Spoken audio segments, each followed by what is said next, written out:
السلام عليكم ورحمة الله وبركاته. احنا النهاردة موجودين في الصوبة بتاعت الساند بونيك. النهاردة الحمد لله في بشاير كده. احنا زارعين فلفل، عندنا كابوتشا موجودة، عندنا طماطم. تمام، عاملين طبعا دي تينة كده حطينا كده برضو، يعني الحمد لله زي ما انتم شايفين كده كانت يا دوب من تقليمة فرع واحد بس كده. الطماطم دي تقريبا كده في حدود او الكل اللي احنا شايفينه ده يعني ما يكملش 15 يوم او تقريبا 16 يوم، يعني في الرينج ده كده زي ما احنا شايفين كده. ادي منظومه الساند بونيك زي ما احنا شايفين، بتبقى الزرع كله في القمه بتاعت المصطبه بتاعت الرمل.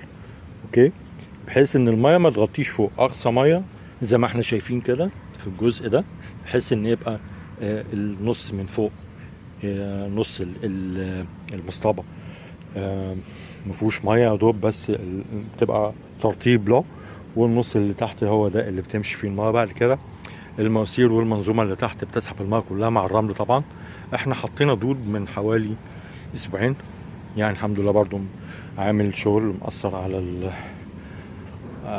محاول معظم حاطين لي الدود برضو. نقول النقطه دي علشان طبعا هو الدود في امريكا ما بيحطوش هناك، يعني مارك ما بيحطش الموضوع ده عنده هناك.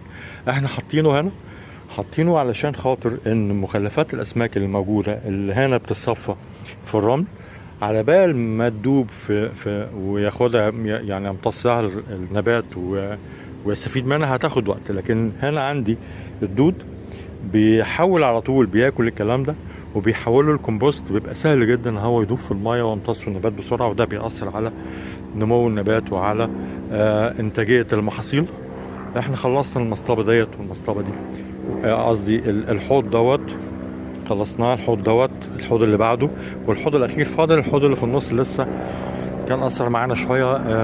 الطماطم يمكن ما لقيناش طماطم كفايه، كنا الفترة عبال ما ابتدينا نزرع كان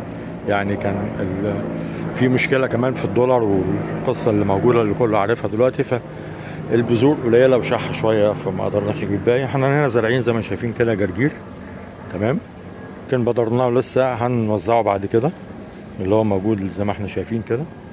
يعني الحمد لله طبعا شايفين حتى لون الطماطم ولون الكابوتشا الخاص.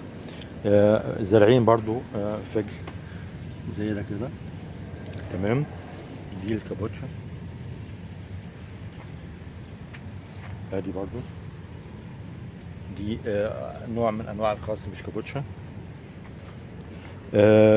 ان شاء الله باذن الله كده هنبقى معاكم اول باول نذيع ايه اللي بيحصل، تطورات المزرعه بتاعت الساند بونيك هنا.